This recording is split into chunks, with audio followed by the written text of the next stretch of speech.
Buenas tardes y bienvenidos todos a Encrucijada Pagana. Mi nombre es Carlos Sánchez y junto a mi compañera Baelia. Buenas tardes, Baelia. Buenas tardes. Seremos los encargados de guiaros por estos senderos. Buenas tardes a todos y bienvenidos. Buenas tardes una vez más a nuestra estupenda matrona Eris. Salve, Eris. A las puertas del equinoccio de primavera os traemos hoy un programa sobre los mitos y ritos relacionados con el retorno de la luz.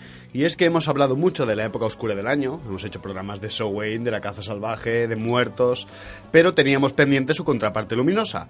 Y toca por fin de viejos y nuevos mitos relacionados con la primavera. Así que acomodaos y continuad escuchando, que estas son las palabras dedicadas a todos vosotros de dos paganos en nuestro peculiar cruce de caminos. Que empieza la aventura. There's no way to return, no things to do.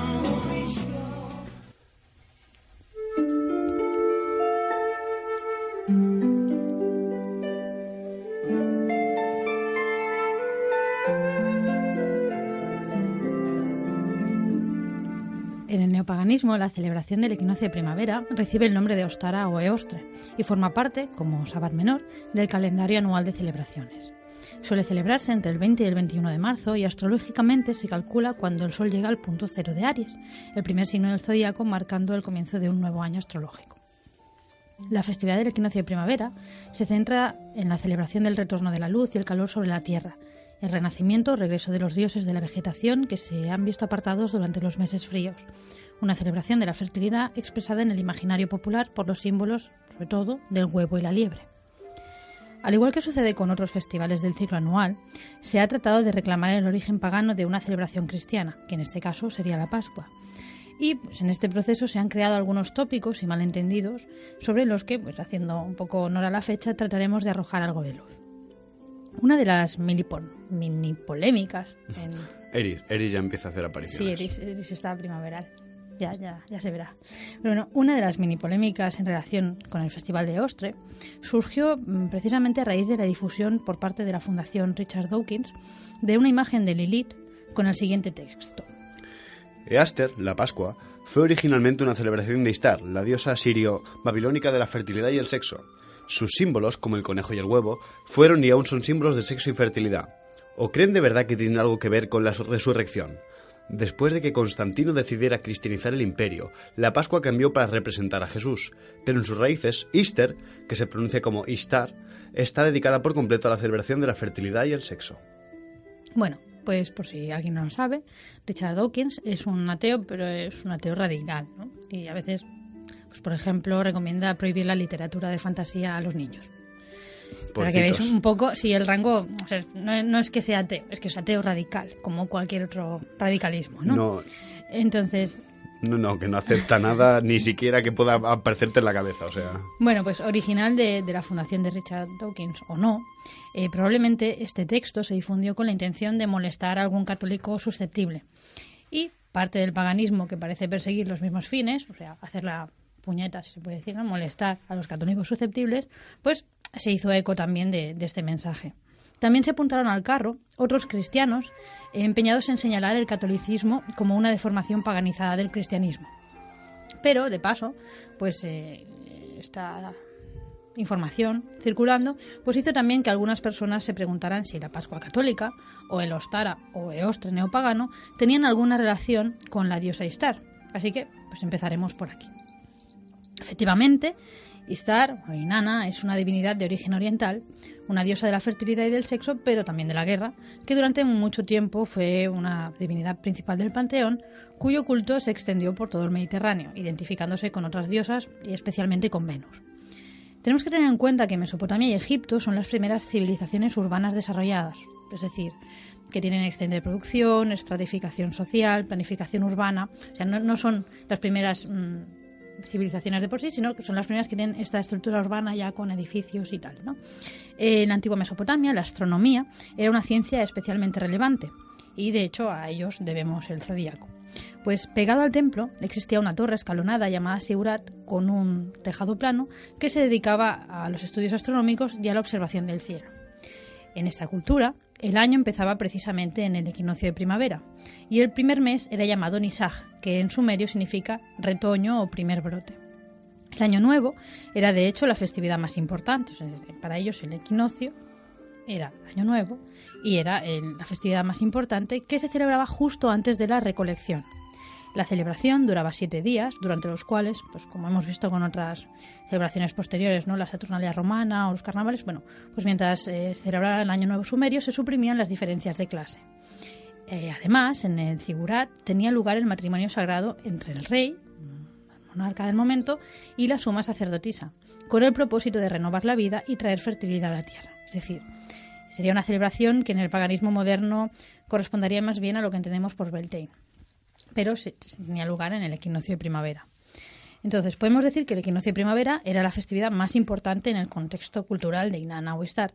Asimismo, la mitología nos habla del descenso de la diosa a los infiernos como un periodo durante el cual la naturaleza entera permanece estéril, hasta el regreso de la diosa a la superficie. Veremos que la historia se repite en otras mitologías, con diosas y dioses de la fertilidad o de la vegetación, y se relaciona en muchas ocasiones con la llegada de la primavera.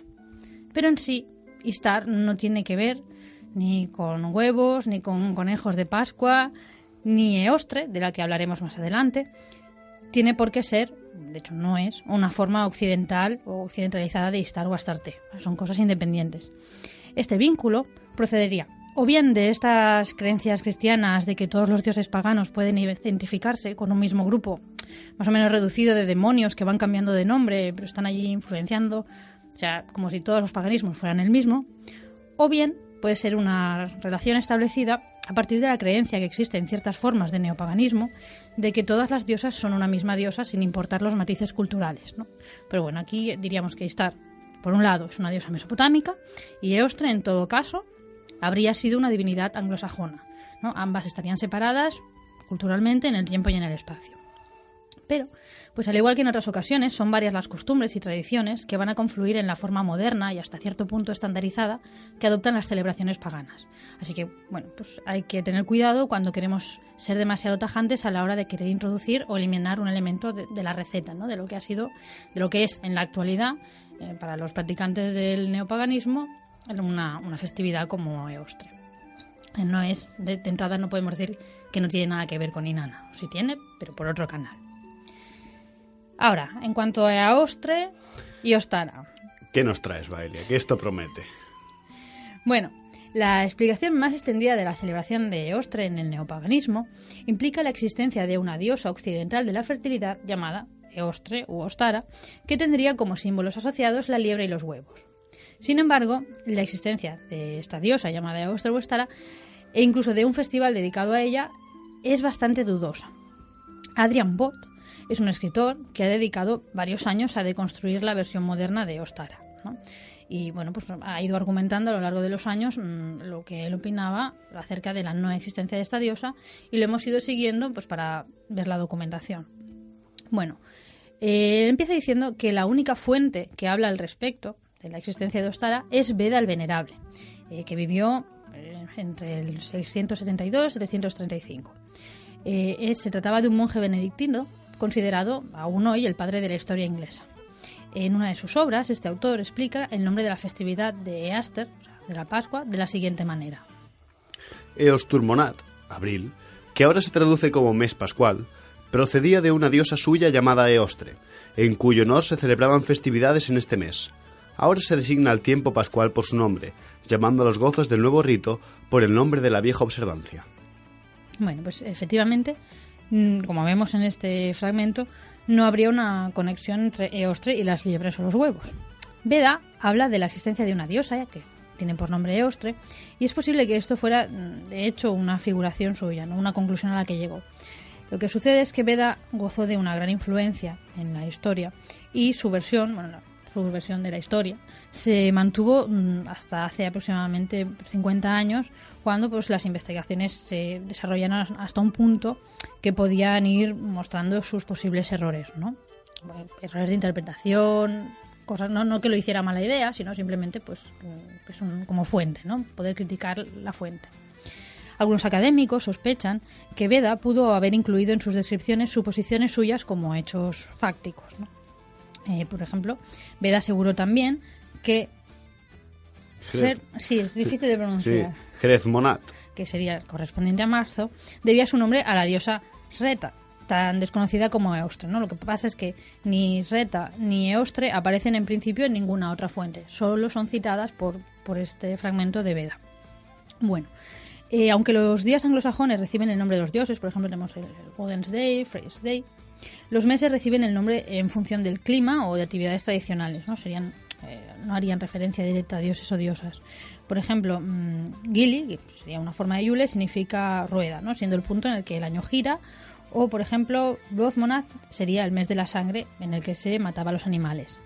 Si Osturmonat y Hredmonat recibieron el nombre de diosas, serían una excepción en el calendario y pues se cree que su existencia debería estar mejor documentada si eran tan importantes como para ser una excepción. En esta línea, si lo interpretamos como hechos que suceden en el año y no como un nombre propio de una divinidad, Osturmonat podría ser simplemente el mes de apertura, ¿no? Por ejemplo, el mes en el que brotan las yemas de los árboles, en el que se abren los capullos, etcétera. Mientras que Remonat podría ser el mes de gloria o el mes cruel. Esto depende también de la traducción, ¿no? Remonat, que correspondería al marzo, hay que tener en cuenta, una de las cosas que se argumentan en este aspecto, es que marzo es la época en la que empiezan las campañas de guerra. ¿No? Entonces, igual que marzo recibe en la versión latina el nombre por el dios Marte, por esta violencia que conlleva, pues podría ir por aquí la cosa, ¿no? Que la idea sería en diferenciar si estamos derivando el nombre de un nombre particular, un nombre propio de una divinidad, o de un hecho asociado con esa época del año. Algo parecido, o sea, esta falta de más documentación, que se citan poco, sucede con la versión germánica de Eostre, que sería Ostara. Porque Ostara, el nombre, tampoco aparece en ninguna fuente y de hecho no aparece más que como una suposición hasta que Jacob Grimm escribe su mitología alemana en el año 1835. Según Grimm, Ostara es el antiguo nombre alemán del festival de Easter. Ostara es un nombre plural, cuya forma singular sería Ostarum. Grimm explica esto diciendo que la celebración duraba varios días. O sea, por ejemplo, Ostara serían las Pascuas, así, en plural. A continuación, y sin dar ninguna explicación, pero tal vez siguiendo el modelo dado por Veda, Grimm pasa a considerar Ostara el nombre de una divinidad femenina y, ante la imposibilidad de explicar la tradición del conejo de Pascua, concluye que posiblemente fuera un animal asociado a esa diosa. Un poco así, por dar una explicación. Entonces esto pues puede llevarnos a preguntar por qué querría Grimm inventar una diosa de la primavera, así germánica. Pero, pues como sucede con otros folcloristas, el contexto cultural de los Grimm pues es el de una Alemania que aún no existía como tal, sino que era una serie de territorios restantes de la disolución del Sacro Imperio Romano-Germánico, y su propósito al reunir cuentos, mitos y fragmentos de historia oral sería este de descubrir unas raíces reales de la cultura germánica más allá de la superficie cristiana y contribuir a la creación de una identidad alemana para unir pues todos aquellos pueblos que en un principio, pues, en aquel momento no tenían otro vínculo. Pero bueno, por eso hay que ir con cuidado cuando se manejan fuentes románticas, ¿no? Fuentes folclóricas, en historia, a veces hay poca inocencia. O sea, más o menos, a veces son excusas, ¿no? O son, por no decir excusas, justificaciones. Barrer para casa. Sí, uno tiene sus teorías y bueno, tú tienes que respaldarlas con material y es lo que pasa. Pero bueno, lo que sí parece cierto, pues a favor de Eostre y Easter, es que la raíz indoeuropea, us o eus, que significaría fulgor o llama, y que puede conectarse a diferentes divinidades conectadas con el amanecer, ¿no? Por ejemplo, tenemos a la lituana Ausrine, que sería la estrella de la mañana, que tiene muchas similitudes con una divinidad védica e hinduista del amanecer llamada Ushas. También estarían vinculados con la Eos griega, que es el amanecer griego, y la aurora romana. Ausrine recibe en ocasiones también el nombre de Ausra, que es amanecer, ¿no? Estaríamos hablando de un conjunto de divinidades más o menos femeninas, más o menos relacionadas con el brillo del amanecer. En el año 2011, el lingüista Philip Shaw publicó una obra titulada Diosas paganas en el antiguo mundo germánico, en el que sugería que si bien Eostre no habría sido una diosa pangermánica, como la presentaba Grimm, ¿no? Como una diosa de la primavera, una diosa de la fertilidad extendida por todo el mundo anglosajón, bueno, no, pues lo que hace Philip Shaw es decir que, bueno, no, una diosa así a gran nivel, a gran escala, no, pero su culto habría existido en Kent, en el sudeste de Inglaterra. En la misma zona se registrarían las referencias más antiguas a nombres similares al de Eostre, por ejemplo, Eastragena, un nombre que aparecería en el 788.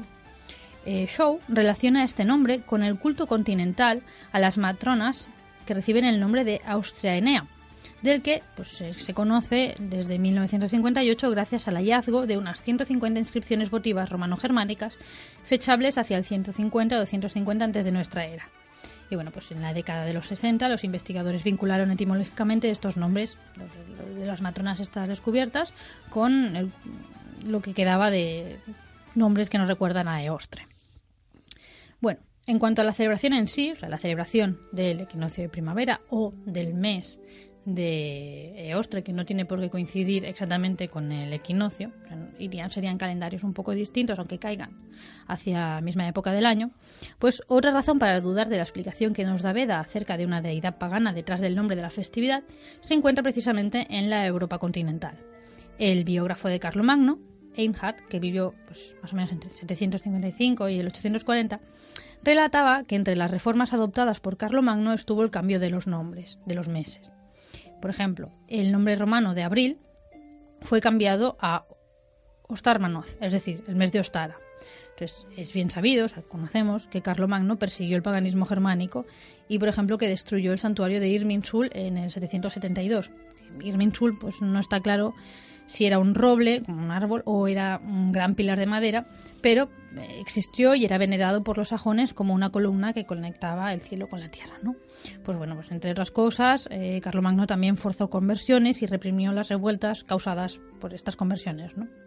Por todo esto, parece muy improbable que Carlomagno renombrara un mes con el nombre de una diosa germánica, si él había tenido tanta insistencia en borrar de la faz de la tierra el paganismo.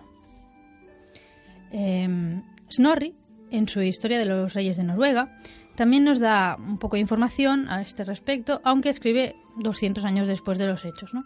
Al contar la historia de cómo el rey cristiano Olaf mató a Olver de Eggja, a Olver de Eggja por llevar a cabo prácticas paganas clandestinas.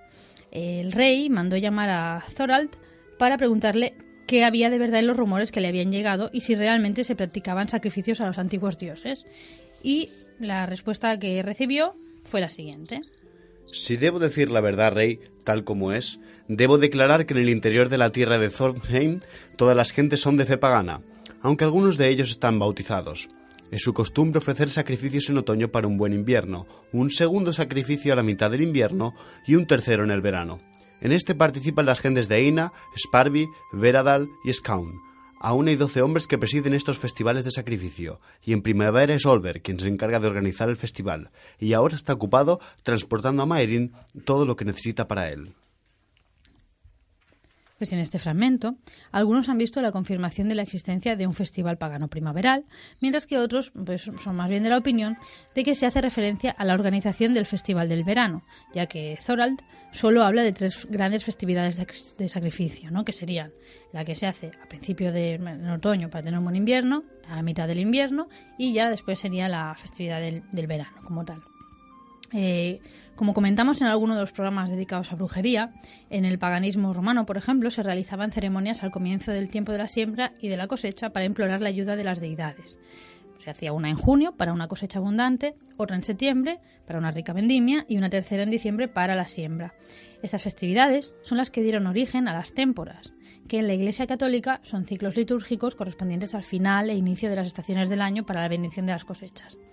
Pues bien, lo que estaríamos viendo es que en la tradición pagana eran 3 grandes festivales y sería el cristianismo quien introdujo una cuarta témpora que se considera después del miércoles de ceniza, entre el 4 de febrero y el 10 de marzo, que en tiempos del Papa Gelasio, estamos hablando de 492 más o menos, ya se habla de la extensión de su observancia a los territorios que ahora son Inglaterra, Francia o Alemania. Por lo que también se puede pensar que tanto en el ámbito romano como en el germánico, la festividad de primavera, o sea, la que tendría lugar cerca de marzo, pues pudo no ser tan importante para los paganos como debió serlo para los cristianos. Pues muchísimas gracias, Valeria, por todo lo que nos has contado. Y ahora, después de una pausa musical, Volvemos con más sobre esta fiesta Ostara y más concretamente un símbolo que yo creo que lo asociamos mucho, como los huevos, y que da mucho que hablar esto de los huevos, ¿eh? Así que, hasta ahora.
Y después de este tema de Omnia Fi Rauri, es el nombre es rarito, volvemos con nada más y nada menos que la simbología de los huevos de Pascua.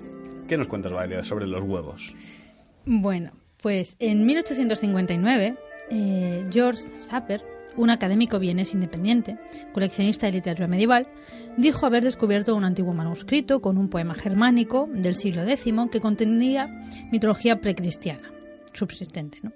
Se trataría de una canción de cuna que, entre otras deidades, citaba a las diosas Hera, a una diosa llamada Tanzana, que es una diosa muy antigua germánica, y a Ostara, que en el poema se presenta como portadora de huevos a los niños. Desde la aparición del texto hasta la actualidad se considera por la mayoría de estudiosos una falsificación realizada por el propio Zapper. Y, por ejemplo, uno de los que abogaron por su autenticidad fue, sin embargo, Jacob Grimm, que ya estábamos hablando de que se encontraba en un intento de dar peso a su propia teoría acerca de la existencia de la diosa Ostara. Pero la relación del huevo con la festividad de la Pascua y como símbolo de resurrección, que no es lo mismo que renacimiento, está bien documentada en las tradiciones cristianas, remontándose hasta al menos el año 1610, en el que se introduce en el ritual romano. Pero el ritual romano incluye fórmulas mucho más antiguas, pero bueno, como mínimo que digas tú la fecha, 1610. Y pues se introduce la bendición de los huevos de Pascua. Asimismo, la prohibición del consumo de huevo durante la Cuaresma provocaría un excedente de huevos antes y después de ese periodo de abstinencia, dando lugar a comidas y dulces tradicionales a base de huevo que todos conocemos, ¿no? Antes de la Semana Santa hay comidas tradicionales hechas a base de huevo, después de Semana Santa hay postres tradicionales hechos con huevo también. La decoración de los huevos de Pascua es un símbolo muy popular de renovación de la vida en países como Bulgaria, Polonia, Rumanía, Rusia, Ucrania y otras localidades centroeuropeas. Es conocido el uso de ceras resistentes para decorar huevos con tramas y colores brillantes, los más conocidos de los cuales son los pisanki o pisanka ucranianos, a los que se relaciona así con un pasado precristiano y con el culto al dios solar Davoth y el retorno de la primavera. Pero esto lo vamos a dejar un poco entre comillas, ¿vale? El culto a Davoth sí está bien documentado, pero no sabemos qué relación tendría con los huevos. Otros autores comentan que existía un festival dedicado a Yarilo, el dios de la vegetación que volvía en primavera, del que hablamos que en el programa de la luna. Efectivamente. Sería un dios de esos que mueren y renacen y tal. Que entonces en este gran festival, en su honor, se harían los huevos decorados, los pisanka. También parece ser que Davoth tenía una parte tónica y regía el inframundo, y que fue, entre comillas, satanizado por el cristianismo y como tal, como una especie de demonio, como un genio del interior de la tierra, aparecería en el folclore posterior. Lo que sí sabemos es que existe una leyenda en los Cárpatos según la cual se cree que el destino del mundo depende de los pisanka, de los huevos decorados. Mientras se considera que mientras la tradición continúe, el mundo seguirá. Pero si la tradición se pierde, el diablo, que aquí adopta la forma de una serpiente encadenada en un barranco, dominará al mundo. Cada año, la serpiente envía a sus servidores a ver cuántos huevos se han creado, ¿no? Los huevos decorados, y si el número ha descendido, sus cadenas se volverán más débiles, mientras que si se ha incrementado el número, se mantiene o se incrementa, pues las cadenas que retienen a esta serpiente que ha destruido el mundo, pues serán más resistentes. Sea como fuere, los pisankas se elaboran normalmente la última semana de Cuaresma, y se hacen, por ejemplo, con huevos fértiles y no cocinados. O sea, tienen unas reglas bastante estrictas para la elaboración de estos huevos. Cada familia tiene sus propias técnicas de vaciado, sus diseños y fórmulas, y bueno, se guardan y se pasan de generación en generación. Después de la bendición de Pascua, los pisanka son considerados poderosos talismanes que protegen a los propietarios de la casa de malos espíritus, de catástrofes, por ejemplo, de rayos y fuegos, ¿no?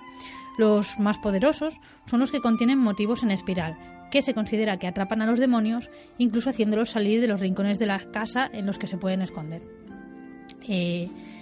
Era importante, por estas propiedades mágicas de los pisanka, evitar que cayeran en malas manos, porque las brujas podían usarlos para secar las ubres de las vacas o hacer enfermar a otras personas. Para deshacerse de ellos, por alguna razón ya no se querían, tenían que molerse y darse de comer a los pollos, o bien romperse y lanzarse a una corriente de agua. E incluso la ropa que se usaba para secar, o sea, para extraer el interior de los huevos, podía usarse también para sanar males de la piel, dolencias de la piel. Se creía que pisar un pisanka pues sería castigado con enfermedades. Era un mal augurio, pero como un castigo, porque era un símbolo muy respetado. Otras formas, existen otras formas más sencillas de decorar los huevos de Pascua, pues tanto dentro de, o sea, ya saldrían fuera de la tradición esta de los pisanka, pero se llevarían a cabo en los mismos países, incluso en zonas más occidentales. Y bueno, pues por ejemplo, los huevos se decoran hirviéndolos con diferentes plantas para teñir su cáscara. Esta tradición, pues esto, ¿no? Existiría en Centro Europa también y en Gran Bretaña. Y anexos, pues un montón de tradiciones más lúdicas que mágicas en torno a la figura de los huevos. Por ejemplo, carreras a base de hacer rodar un huevo hervido por una ladera, competiciones tirando huevos, un huevo contra otro, a ver cuál se rompe antes, danzas, a ver, pues no, hacer equilibrios con los huevos, etcétera. Folclore lúdico, ¿vale? Sí. O sea, estamos hablando de que los pisanka y tal son unos huevos decorados con increíbles propiedades mágicas y talismánicas, pero luego hay otras partes del folclore que no tienen un destino mágico, sino pues de entretenimiento. Ya está. Había muchos huevos y jugabas con ellos. Bueno, Perdón, queridos oyentes. Es que eso de... Carlos se está imaginando en una competición de huevos. Sí. Pero bueno, lo que decíamos, la interpretación del huevo decorado como un elemento de prestigio, un talismán o un posible vínculo con la muerte y el renacimiento se remonta, sin embargo, mucho más allá del simbolismo cristiano. El papel del huevo en las religiones griega y latina destaca por su carácter de germen de procreación, adquiriendo un importante significado simbólico al representar la fecundidad o la propia idea de la vida, ¿no? Se encuentra sobre todo en el ámbito funerario como símbolo del renacer que se espera. En los ajuares helénicos el huevo aparece regularmente como ofrenda desde época arcaica y sabemos que son algo más que ofrendas de alimento porque en otros emplazamientos como en Rodas o en Tera se han ofrendado huevos de piedra, ¿no? Hay ejemplos de esto etruscos también. O ejemplares que se realizan con cerámica decorada en los siglos VI y V antes de nuestra era. En otro aspecto, las cáscaras de huevo de avestruz, que es pues, mucho más resistente que los de gallina o oca y por lo tanto se han podido conservar mucho mejor, pues fueron empleadas para fabricar diversos objetos de prestigio. Se relacionan también con prácticas funerarias y se han encontrado en numerosas necrópolis del Mediterráneo, pero especialmente en contextos fenicio-púnicos. Se cree que estaban asociadas también con la fertilidad y la resurrección y que tenían un carácter sagrado. Además, se relacionan con la idea de inmortalidad, introduciéndose en las tumbas para asegurar de alguna forma la pervivencia del difunto en el más allá, o quizá para favorecer la vuelta a la vida del difunto, ya que eran considerados pues esto, ¿no? como una semilla de vida. Estos huevos, curiosamente, suelen estar abiertos por la parte superior, pues se sospecha que pudieran tener tapaderas, aunque no se han conservado. Y según creo que era Plinio, sí, tenían pies o soportes y se podían usar como vasos, un vaso enorme. O sea, no sé si habéis visto un huevo de avestruz, es considerable, es un tamaño grande. Pero bueno, en Ibiza se han encontrado piezas cilíndricas de cerámica que funcionarían también como soporte para estos huevos. La tradición de las ofrendas funerarias de huevo de avestruz perduró al menos hasta el siglo VII antes de nuestra era. Entonces, a partir de este simbolismo mortuorio, los huevos ocuparon un lugar importante en cultos iniciáticos, como por ejemplo pues, el huevo cosmogónico del orfismo, o también estaban implicados en la iniciación al culto del Liber Pater. Se usaron también en la antigüedad, en otros contextos, por ejemplo, para una cosa que más o menos habrá durado hasta la actualidad, que son las purificaciones. Por ejemplo, en el arte de amar, Ovidio está hablando de cómo tienes que conseguir una doncella y tal, tienes que cuidarla y si está enferma tienes que purificar su habitación, ¿no? Entonces habla de la purificación del dormitorio con huevo y azufre para pues preservar a la amada de enfermedades que le pudieran venir con el cambio de estación en otoño. También otra cita que habla de esta limpieza es Apuleyo en las Metamorfosis, cuando menciona que la nave consagrada a Isis en la celebración del Navigium Isidis es purificada por el sumo sacerdote con azufre y huevos. Entonces, aunque se desconocen los detalles del proceso, sí hay esta relación, ¿no? Sí, no, sí, está bien documentado que hacían limpiezas con azufre y con huevos. Pero bueno, nos queda otro elemento normalmente asociado con estas fechas, que son los conejos de Pascua. Los conejitos. Bueno, pues en cuanto a los conejos liebres de Pascua, ahora hablaremos, que serían los encargados de traer los huevos decorados, si en 1835 Grimm decía que posiblemente se trataran de un animal asociado a la diosa Ostara, en 1892 un tal Charles J. Wilson lo aseguraba tajantemente en una publicación británica de folclore. En 1944, John Lanyard especula en La Dama de la Liebre, es un libro, que la diosa sajona Easter parece haber estado conectada con la liebre. Y en 1976, Christina Hall, en La Pascua y sus costumbres, asegura ya que la liebre era la bestia sagrada de Eastre o Eostre, la diosa sajona de la primavera y el amanecer. El tema aquí es que el paso de una sospecha inicial, o más o menos una relación que soltó Grimm, a una confirmación tajante se viene dando por una deformación de los planteamientos originales. De hecho, pues como hemos visto antes, aún está por confirmar la existencia de una divinidad llamada Ostre u Ostara, y el conejo era un elemento que no sabemos, la liebre, no sabía muy bien el propio Grimm cómo ubicar el que estaba haciendo estudios de folclore. El tema es que el conejo de Pascua es una figura del folclore que tiene su origen, que sepamos, entre los luteranos alemanes. La liebre de Pascua, bueno, no sería un conejo, sería una liebre original, controlaba qué niños se habían portado bien o mal y los premiaba en consecuencia con huevos de colores, dulces y a veces juguetes. O sea, era como un Santa Claus. Sí, el duende que te trae dulces en primavera. Sí, y entonces esta costumbre se documenta por primera vez en 1682. La liebre, pues esto, ¿no?, fue un motivo recurrente en el arte cristiano medieval. Se la consideraba, pues, debido a la herencia, pues, de... Clásica, sí, ¿no? Sí, bueno... Historiografía y biología sí, clásica. Los estudios de la época consideraban que la liebre era hermafrodita. No sé si alguna vez alguien había visto una liebre, no sé. Es que es normal que no sepas cómo es un rinoceronte, pero las liebres están más a mano. Pero bueno, da igual. Se considera que la liebre era hermafrodita y capaz de reproducirse sin pareja. Aparte, a pesar de reproducirse abundantemente, ¿no? Entonces, bueno, se supone que esto eran propiedades mágicas que se resaltaba o que interesaban en alguna época destacar, pero no explica por qué la liebre sería por qué es el animal que te trae los huevos de Pascua. Pero bueno, pues podría haber sido otro animal, tocó la liebre. Lo que podemos considerar es que hay una frase inglesa, por decir, en lengua inglesa, que habla de la liebre de marzo, ¿no? Es una frase hecha inglesa que dice luego como una liebre de marzo. Entonces esta frase se usa especialmente en Gran Bretaña y es derivada de la observación de la extraña conducta de las liebres durante su época de apareamiento, que precisamente es en primavera. La frase en sí, pues, puede ser extrapolada a la conducta de cualquier animal o persona que se comporta de manera aparentemente tan absurda e inexplicable como una liebre en marzo. Esta frase, pues como que sabéis, se popularizó en países de habla no inglesa a raíz de la inclusión por parte de Lewis Carroll del personaje de la liebre de marzo en Alicia en el País de las Maravillas. Ahora yo quiero saber cómo se comportan las liebres en marzo. Pues parece ser que las liebres durante su época reproductiva, sí, se pelean.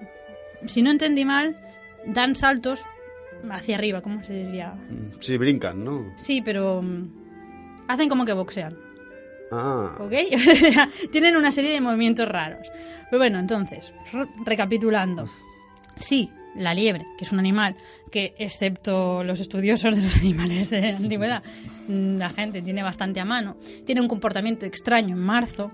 Es normal que tú, cuando quieras referirte a marzo, digas el mes de las liebres, ¿no? Porque es algo que llama atención de ese mes. Será gracioso, además de ver. Entonces, no podemos confirmarlo porque no podemos confirmar, pero podría ser una explicación de por qué hablamos de las liebres de marzo. Mira, las liebres de marzo son excéntricas y ya que ponen a boxear, pues también te pueden traer huevos de colores, por decir. O sea, hay quien dice, sí, es que tiene que ser un animal consagrado a una diosa y no sabemos si existe. Bueno, pues no necesariamente. Hay versiones para todo. Yo creo que va más por aquí la cosa, ¿no? De que es una época del año que relacionarías con este animal, que además es excéntrico. Pero bueno, como sea, la idea de una liebre que traía dulces y huevos de colores a los niños, bueno, viajó a Estados Unidos en el siglo XVIII y bueno, según algunas fuentes, a finales del siglo XIX, la inmigración alemana llevó la creencia de la liebre de Pascua a Suecia, pero esta tradición nunca se estableció. En lugar de esto, debido a un malentendido o juego de palabras con la traducción sueca de la liebre de Pascua, aparecería el mago de Pascua. Sí, y entonces los huevos de colores en Suecia, en lugar de traértelos la liebre, te las trae un mago que en realidad es una bruja, ¿vale? Yo creo que esta explicación está muy, muy, muy tomada por los pelos, porque sí hay antecedentes y ahora vamos a verlos, ¿no?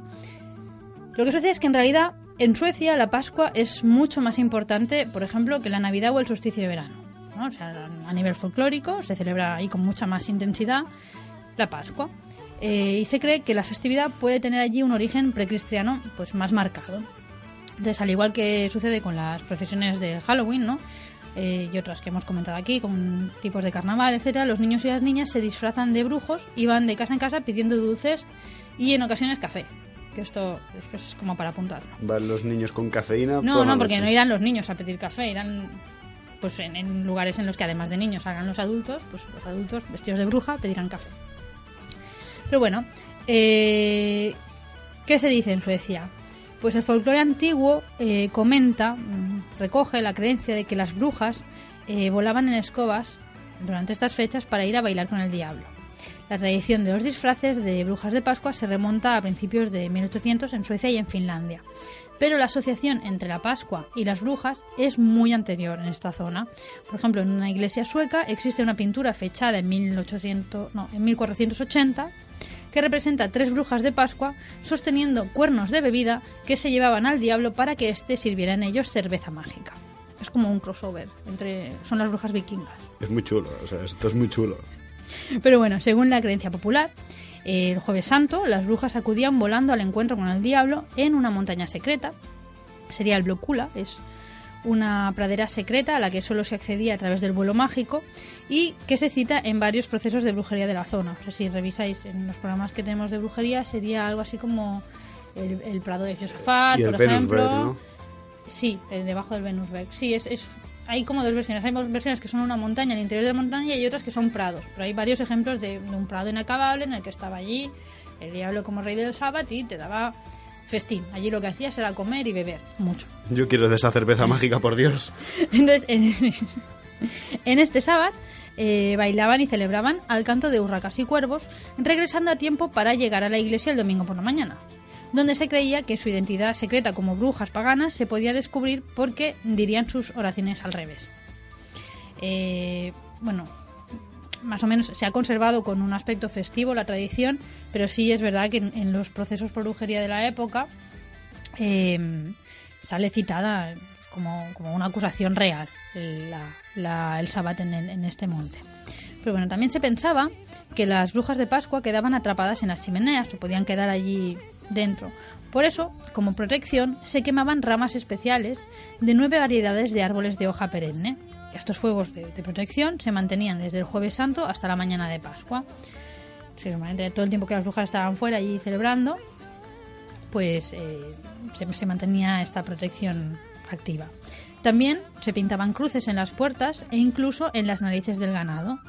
Y también se guardaban muy bien las escobas y el ganado y las mascotas para que la bruja no pudiera usarlos de montura. Y además... Lo de las mascotas es divertido. Claro. Ven aquí, gato, que te monta la bruja. Sí. Y además es una simbología que se ha conservado muy bien. Luego, yo creo que este año felicitaremos a nuestros oyentes el equinoccio con algunas de las postales que se usan en la Pascua en Suecia, porque todas tienen brujas, gatos, no sé qué, y en muchas van las brujas encima de vacas, de carneros, de gatos, tal, ¿no? Pues bueno. Y con cuernos. Sí. Y con cuernos. Como una... ¿Cómo se dice? Como una protección, ¿no? Como una previsión, pues lo guardaban todo muy bien, no vaya a ser que la bruja lo cogiera al gato y se lo llevara para el Broken también, ¿no? Bueno, pues sin embargo, con el tiempo, pues esto, ¿no? Fue emergiendo una imagen más benigna de las brujas y desde entonces se considera que se encargan de entregar sobre todo narcisos, que es un símbolo de la estación, y bueno, pues ¿no? Dulces, buenos deseos, etcétera. Otra de las tradiciones relacionadas con esta festividad es que los niños hacen como ramos con los sauces cenicientos, ¿no? Son unos sauces que no sé si habéis visto alguna vez alguno, tienen unos brotes peluditos. No sé, es que no... El nombre en castellano son sauces cenicientos, en inglés es pussy willow, ¿vale? Pues esto.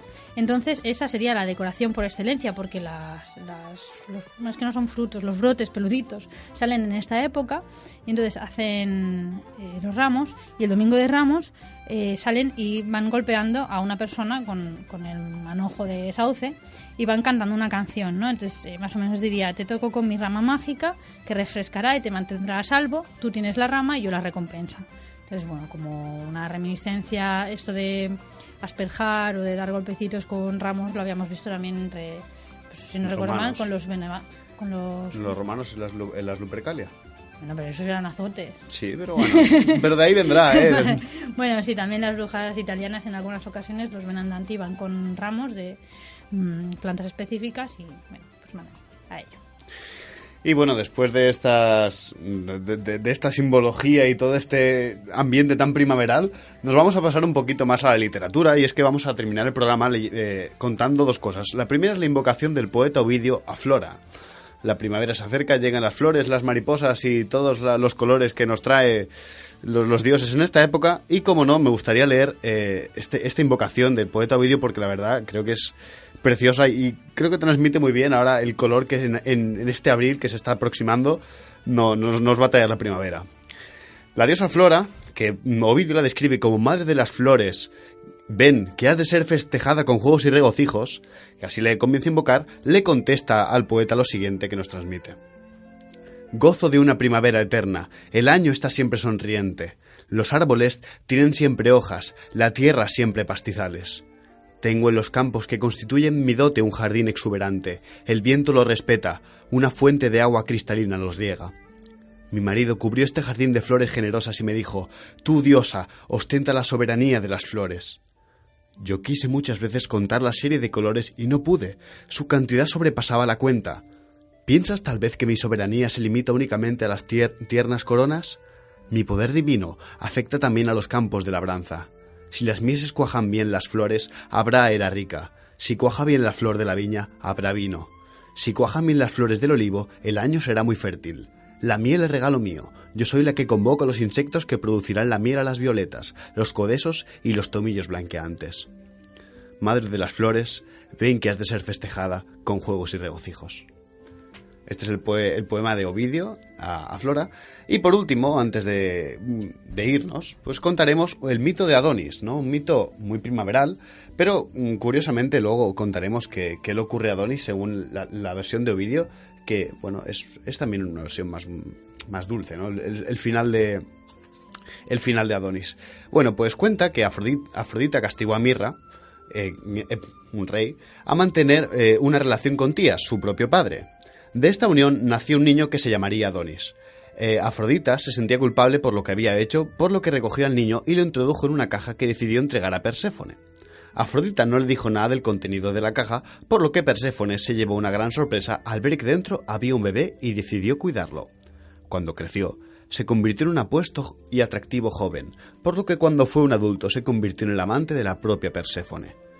Afrodita se había enamorado del joven al verle dormir desnudo, por lo que también deseaba tenerle a su lado, como no, la diosa del amor. Decidió acudir a Zeus para pedirle que se lo arrebatase a Perséfone, pero Zeus se dio cuenta de que el interés de Afrodita era puramente superficial, por lo que se desentendió y encargó la solución del problema a la musa Calíope. Calíope decidió dividir cada año en tercios. El primer tercio debería pasarlo con Afrodita, ya que ella le había salvado la vida. El segundo lo pasaría junto a Perséfone, ya que le había cuidado desde que era un bebé. Y el resto de año estaría libre para poder estar con quien él quisiera sin que tuvieran que ser ninguna de las dos diosas.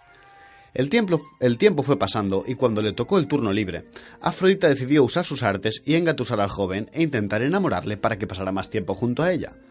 Perséfone comenzó a ponerse celosa de la situación, ya que Afrodita estaba incumpliendo el acuerdo al que habían llegado.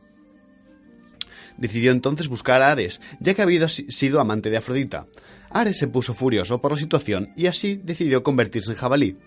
Un día que Adonis se encontraba cazando, le encontró por el bosque y decidió atacarle hasta matarle en presencia de la mismísima Afrodita. Este intentó rescatar al joven, pero quedó enganchado en unas ramas y no pudo llegar a tiempo. Una vez muerto, pertenecería por completo al mundo de los muertos, de donde era reina la propia Perséfone. Gracias a ello, Adonis estaría todo el año en compañía de Perséfone. Afrodita acudió de nuevo a Zeus para que hiciera algo con la situación. Esta vez sí decidió intervenir y consiguió que durante la mitad del año, la perteneciente al verano, pasara el tiempo en compañía de Afrodita y el resto del año con Perséfone. Según dice el mito también, cuando Afrodita se quedó enganchada en las ramas, brotó sangre que cayó sobre las rosas de un rosal cercano. Gracias a esto, las rosas son rojas. Y otra curiosidad vegetal, ¿no? Es que en la versión de Ovidio, de la versión sobre este mito, Adonis es convertido en una anémona, ¿era? Sí, en una anémona, efectivamente. No tenía un lapsus. Y después de esto, pues es la manera que tiene Afrodita, ¿no?, de conservar pues la belleza tras el accidente del jabalí. Y bueno, pues tras esto nos vamos, queridos oyentes, a una despedida, pero en la que vamos a anunciar de qué va a ir la semana que viene, que va a ser un programa muy diferente.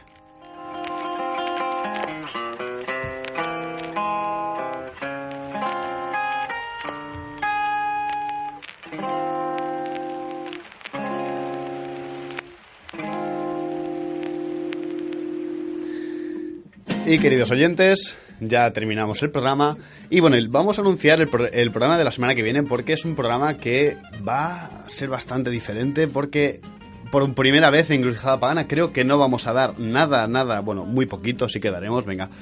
No nos vamos a olvidar, como no, dar un poquito de teoría y de historia, pero que vamos a hacer una dramatización del himno homérico a Deméter. Va a ser un pequeño regalo desde la radio de la primavera, en el que vamos a intentar dramatizar de una manera bastante bonita, intentando ese himno homérico que nos narra la historia del rapto de Perséfone.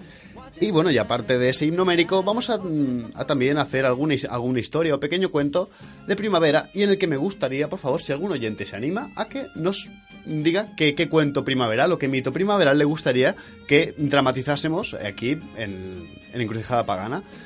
Va a haber muchas más voces, no vamos a estar solo Bailey y yo, porque si no, esto va a parecer un poco esquizofrénico. Y bueno, y aparte de eso, os animo, si queréis escribirnos una idea, algún tipo de mito primaveral que queréis que dramaticemos, pues ya sabéis. Hasta el domingo. Hasta el domingo, podéis enviárnoslo por Facebook, en mensaje privado, podéis enviárnoslo por correo electrónico a encrucijadapagana@gmail.com, o incluso dejárnoslo en comentario del mismo programa que hoy compartiremos. Y bueno, aparte de eso, esperamos que os haya agradado nuestra emisión de hoy, que la verdad ha venido muy cargadita de energía positiva. Yo con esto de los conejos, los huevos y los dulces y los buenos deseos, pues me he puesto de buen humor. Y ya con las brujas vikingas... Brujas vikingas son lo mejor. Efectivamente. Bueno, pues desde el equipo de Encrucijada Pagana agradecemos la labor técnica de Xavi Casas y a Salaña Radio, que nos ceda este espacio. Damos las gracias también a Eris por su espléndido tutelaje. Creemos que hoy... se ha portado bien. Sí, y ya como se estaban peleando todos aquí, discutiendo si existía o no Ostara, pues ya está contenta. Ya está ahí discordia, sí. Pero bueno, agradecemos por supuesto a todos los oyentes que nos acompañáis en nuestro cruce de caminos, tanto en directo como online, o a través de los podcasts en iVoox. También deciros... feliz equinoccio, feliz Ostara, feliz Eostre, feliz lo que celebréis, Liberalia. Feliz Año Nuevo. Exactamente. Si sois sumerios. Feliz Año Nuevo hermético, si sois filósofos herméticos. Y feliz Año Nuevo alquímico también. Vamos a decir felices años nuevos. Feliz. Y feliz Año Nuevo romano primitivo también, para que engañarnos. Es verdad. Así que, queridos oyentes, no olvidéis que podéis seguirnos por Facebook, enviarnos vuestras sugerencias, ideas, mitos primaverales a encrucijadapagana@gmail.com, y que nos vemos el próximo miércoles a las 6 de la tarde en Salañola Radio, en Encrucijada Pagana, nuestro peculiar cruce de caminos. Hasta pronto.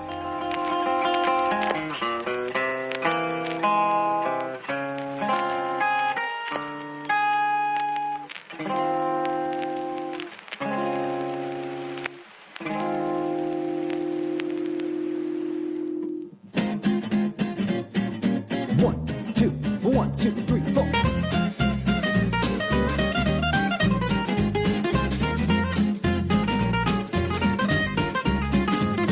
I'll cook up a solution with the knowledge I've accrued. They say a kitchen time saves 9, but I'm just saving 2. I've gathered the ingredients to make a time sorbet. There's hardly room for seconds when the seconds melt away. Watch as I work my gypsy magic, eye of the nude and cinnamon. Watch as the matter turns to batter, open the portal, jump in.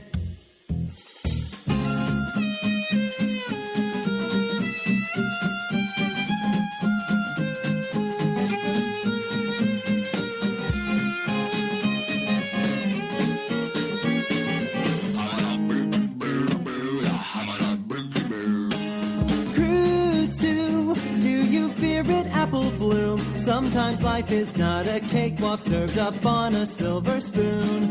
Toss a fig and save the date, and bread and butter, chant and mutter, marination, incantation, chocolate icing, timeline splicing, yeast is rising, rectifying.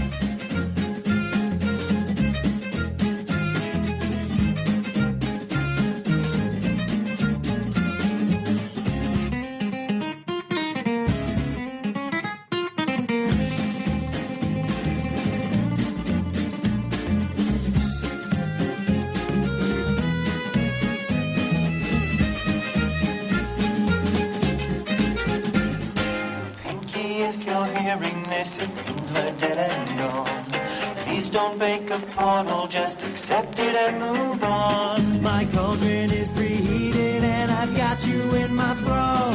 Let's beat these yoke and save my folk by breaking the fourth wall. Watch as I work my gypsy magic, see pony tears and provolone. God help this outcast with her witchcraft, someday I'm gonna go home. Someday